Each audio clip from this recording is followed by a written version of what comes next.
అయ్యింది, MBBS doctor అయ్యింది, women కోసం ఒక ప్రత్యేకమైన పార్టీ పెట్టాలన్న ఆలోచన ఎందుకు వచ్చింది మీకు? ఉమెన్ వాయిస్ అనేది యాంప్లిఫై అవ్వట్లేదు. లైక్ మీరు ఇప్పుడు వచ్చు రేప్ విక్టిమ్స్ ఉంటారు,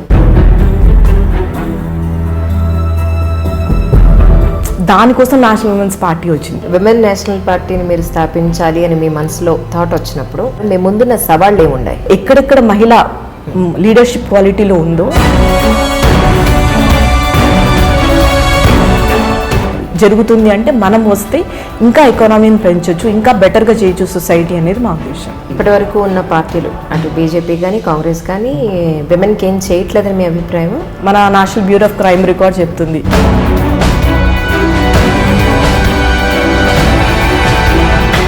ఈ డేటా మీకు ఏం చెప్తుంది? చేశారని చెప్తున్నారా? మీరు చెప్పాలి దాన్ని బట్టి. నేను విన్నది ఏంటి అంటే ఓన్లీ ఎంపీస్ కోసం మీరు పోటీ చేస్తున్నారు. అంటే మేము ఎక్కడ కంటెస్ట్ చేసినా 50% కంటెస్ట్ చేస్తున్నాం. ఓకే, మా రైట్ ఏంది, మా ట్యాగ్ లైన్ వచ్చేసి ఎందుకు అంటే మన రైట్ మనం తీసుకుంటున్నాం. మహిళ రాజకీయాల్లోకి వస్తే ఇంట్లో మొగుడికి పిల్లలకి వండి పెట్టదా, ఇల్లు చూసుకోదా, ఇంటి బాధ్యతలు చేయదా, ఏం రాజకీయాల్లోకి వెళ్ళి ఏం వెళ్ళాలి వెళ్ళి, ఇలాంటి వాళ్ళకి మీరు ఏం సమాధానం? ఈ multi tasking ability, multi focusing ability మహిళలకు ఎక్కువ ఉంటుంది.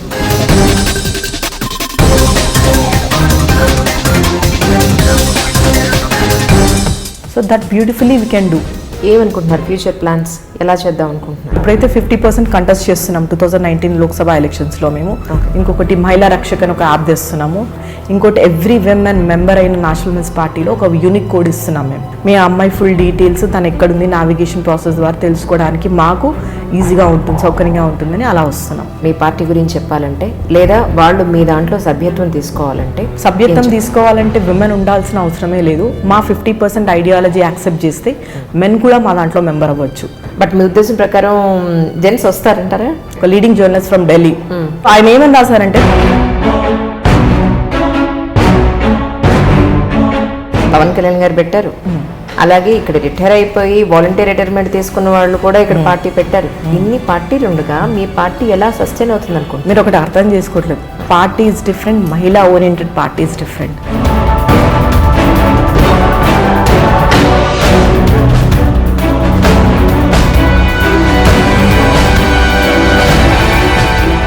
పొలిటికల్ సినారియోలో తెచ్చేసి అందరు విమెన్ అండర్ వన్ ప్లాట్ఫామ్ తీస్తే అప్పుడు మన వాయిస్ తెలుస్తుందని నా ఉద్దేశం.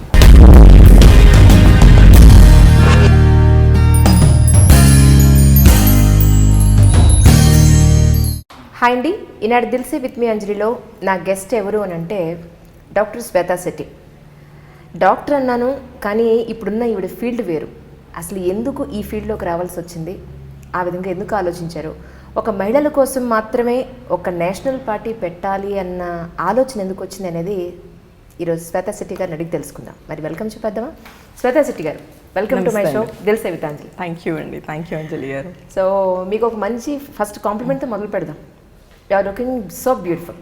Thank you for the compliment. I think ఇంత అందమైన అమ్మాయి డాక్టర్ అవ్వడం ఒక పెద్ద ఎత్తు. ఓకే, డాక్టర్ అయ్యింది రాజకీయాల్లోకి రావడం నాకు కొంచెం చాలా ఆశ్చర్యంగా ఉంది, అట్ ద సేమ్ టైం చాలా గర్వంగా కూడా ఉంది. We should feel that first. We should feel proud of her that moment. Exactly. Yes, first ఇది చెప్పండి, ఒక డాక్టర్ అయ్యింది, ఎంబీబీఎస్ డాక్టర్ అయ్యింది, ప్రాక్టీస్ చేస్తున్నారా లేదా చేస్తూనే అసలు రాజకీయాల్లోకి రావాలని విమెన్ కోసం ఒక ప్రత్యేకమైన పార్టీ పెట్టాలన్న ఆలోచన ఎందుకు వచ్చింది మీకు? యాక్చువల్గా బేసిక్గా నేను brought up from middle class family అండి. మేము ముగ్గురం సిస్టర్స్మే, బ్రదర్స్ లేరు మాకు కూడా. సో మా ఫాదర్ ఒక నార్మల్ గవర్నమెంట్ ఎంప్లాయ్, చెప్పాలంటే అసిస్టెంట్ పారామెడికల్ ఆఫీసర్, అంటే ఒక normal middle class family. So నా బ్రాటప్లోనే నేను చాలా ఇది ఫీమేల్ అంటే మా పేరెంట్స్ని అనేవాళ్ళు అనమాట. అందరూ ముగ్గురు పెళ్లి చేసే వరకు నీకు అయిపోతుంది, చుక్కలు కనిపించేస్తాయి అని చెప్పేసి మా పేరెంట్స్ని అలా చేసేవాళ్ళు. Because it's practical. ఎగ్జాక్ట్లీ. ఒక నార్మల్ మిడిల్ క్లాస్ ఫ్యామిలీ ఒక ముగ్గురికి అమ్మాయిలు చదివించి పెళ్లి చేయాలంటే that is something which is ఒక్కొక్క స్టేజ్ దాటాలి అన్నట్టుగా క్రియేట్ చేసేవాళ్ళు. సో అది ఉన్నా కూడా మా పేరెంట్స్, మేము షాద్నాలో నేను 10th వరకు చదివాను, ఫస్ట్ టు 10th. సో నా చూసి అమ్మాయి ఏదో చేయగలుగుతుంది, అమ్మాయికి టాలెంట్ ఉంది అని మా పేరెంట్స్ గుర్తించి ఓన్ హౌస్ మాది షాద్నాలో ఉన్న వదిలేసి మా పేరెంట్స్ ఓన్లీ బికాస్ ఫర్ నా ఎడ్యుకేషన్ కోసం హైదరాబాద్ షిఫ్ట్ అయ్యారు. సో మా డాడీ డైలీ సైకిల్ మీద వెళ్తూ మలక్పేట్లో పెట్టి సైకిల్ని స్టేషన్లో వెళ్ళి his to attend his duty అని నాకు కొందరు. So that how they gave importance for my education. Because నేను ఫస్ట్ ఎల్డెస్ట్ అనమాట. సో ఇదేదో చేయగలుగుతుంది, she can crack MBBS, she can do MBBS అనే థాట్తో వచ్చారు. సో దాన్ని నేను ఫుల్ఫిల్ చేయాలని చెప్పేసి నేను ఎంసెట్ రాశాను, ఫ్రీ సీట్ తెచ్చుకున్నాను. నాది 534 ర్యాంక్. సో నేను నాకు యాక్చువల్గా గాంధీలో జస్ట్లో పోయింది. సో నేను హైదరాబాద్లోనే ఉండాలని చెప్పేసి నా opted Deccan college of medical sciences Santosh నగర్లో. సో దాట్స్ హౌ నేను ఈ 5 years ఆఫ్ మెడికల్స్ కోర్స్ అక్కడ కంప్లీట్ చేయడం జరిగింది. దెన్ ప్రాక్టీస్ టైంలో many women as a women lady oriented కాబట్టి ఫిజికల్ ప్రాబ్లమ్స్ కాకుండా they Woods to share their personal this things. Madam మా హస్బెండ్ ఇలా, మా అత్తగారు ఇలా. So that's how it motivated me actually. అంటే ప్రాబ్లం అనేది ఓన్లీ ఫిజికల్ కాదు, శారీరకంగానే ఒక్కటే కాదు, మెంటల్ టార్చర్ ఎక్కువ ఉంది ఈ సమాజంలో అనేది ఒకటి గుర్తించడం జరిగింది నేను. సో దీన్ని తేయాలి, దీన్ని మార్చాలి అంటే గ్రాస్ రూట్ లెవెల్లో చేయాలంటే సాధ్యం అవ్వట్లేదు. బికాజ్ మనం ఎన్ని ఎన్జిఓస్ చూస్తున్నాం, ఎన్ని ఉన్నాయి, అన్ని మహిళల కోసమే చేస్తున్నారు. కానీ బట్ స్టిల్ ఏమవుతుంది, ఇంకా కంటిన్యూ అవుతుంది ఈ ప్రాబ్లం. సో ఏంటి, మన మహిళల యొక్క ప్రాధాన్యత చట్టం చేసే సభల్లో లేదు. అంటే డెసిషన్ మేకింగ్లో మహిళల ఇన్వాల్వ్మెంట్ లేదు. మహిళలు ఇన్వాల్వ్మెంట్ లేనందుకు ఆటోమేటిక్గా అక్కడ ఉన్న 90% మెన్ ఉండి 10% విమెన్ ఉంటే ఆటోమేటిక్గా మన ప్రాబ్లమ్స్ వాళ్ళకి తెలియదు. బికాస్ మనం we are practically into that problem కాబట్టి అక్కడ మెయిన్ మనం రీచ్ అవుతే డెఫినెట్గా మనం విమెన్ని ఒక ఎంపవర్మెంట్ అనేది రియల్ ఎంపవర్మెంట్ అక్కడ చూడొచ్చు అనే ఉద్దేశంతో నేను ఈ పార్టీని స్థాపించడం జరిగింది. మీరు రాజకీయాల్లో చట్టసభల్లో అంటున్నారు, ఇంట్లో ఉందా డెసిషన్ మేకర్గా ఒక విమెన్ డెఫినెట్లీ అండి. ఇప్పుడు ఒక ఇల్లు సమాజంగా ఇప్పుడు మనం చెప్పాను, ఇప్పుడు నా parents the example, mummy daddy ఇద్దరు చర్చించుకొని జరిగితేనే నేను వెళ్ళాను. Exactly. So that is how ఇప్పుడు ఒక ఏమంటారు, ఒక ఫ్యామిలీ మంచిగా నడుస్తుంది, ఇన్ని ఏళ్ళ నుంచి కోఆపరేషన్ మంచిగా ఉంది, కాపురం అంటే డెఫినెట్గా ఎక్కడో ఒక దగ్గర ఇద్దరు కాంప్రమైజ్ అయి ఉంటారు. అది లేదు అంటే that leads to divorce. Definitely that's a fact. కాకపోతే పర్సంటేజ్ అటు ఇటు ఉండొచ్చు, బట్ డెఫినెట్గా కాంప్రమైజ్ అనేది ఇద్దరు చేసింటారు. చేసి ఉంటేనే ఆ ఇన్ని ఇయర్స్ ఆఫ్ జర్నీ మనం సాధ్యపడుతుంది.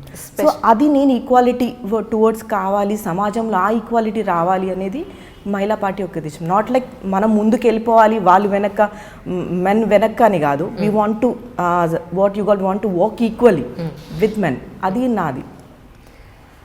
అంటే మీరు స్పెషలైజేషన్ ఏం చేశారు ఎంబీబీఎస్లో? నాది ఎంబీబీఎస్. ఓకే.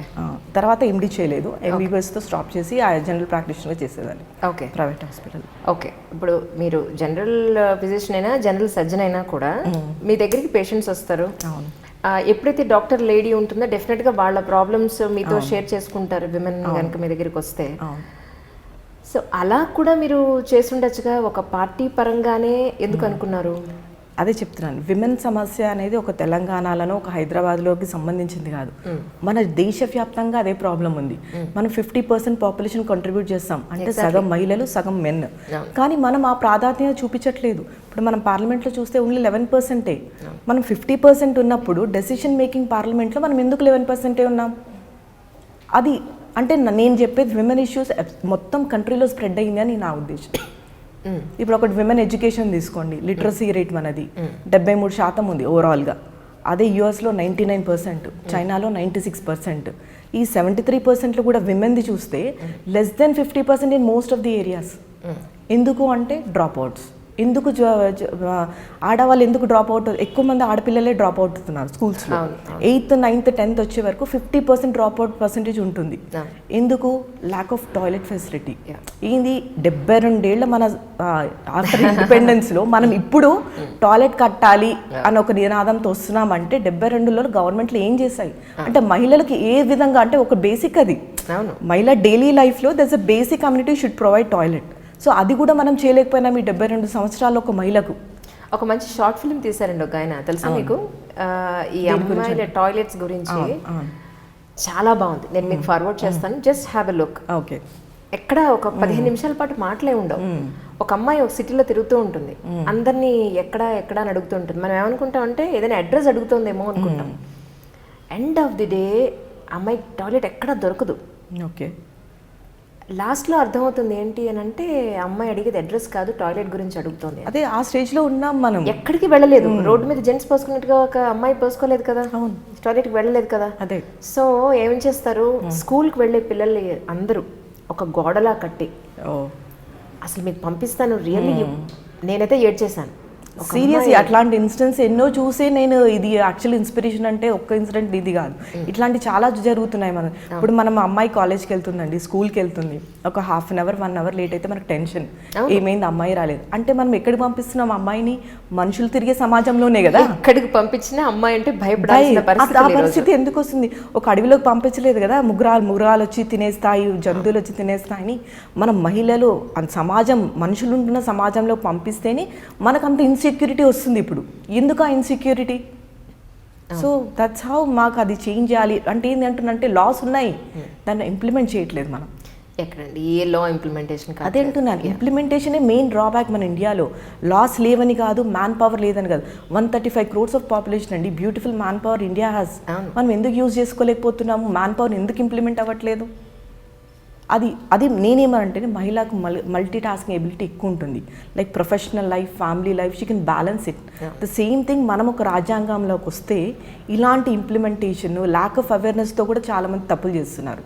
అవేర్నెస్ తేవచ్చు, మహిళల పార్టిసిపేషన్ ఉంటే ఇవన్నీ జరుగుతాయి. ఇవన్నీ జరిగితే ఆటోమేటిక్గా సమాజం బాగుంటుంది, ఆటోమేటిక్గా మన ఎకానమీ పెరుగుతుంది. సో మెయిన్ ఉద్దేశం అది మాది. అంటే ఒక నేషనల్ పార్టీ పెట్టాలి అని అంటే it's not a small thing actually. ఒక మామూలు సాధారణమైన కుటుంబం నుంచి వచ్చిన మీరు ఒక నేషనల్ పార్టీ పెట్టడానికి గల వెనకాతలున్న ధైర్యం, దమ్ము ఏంటి అని అడిగితే మీరేం చెప్తారు? మహిళా శక్తియే ఒక ధైర్యం. 66 కోట్ల మహిళల ఒక బలమే నా బలం అని చెప్తానండి.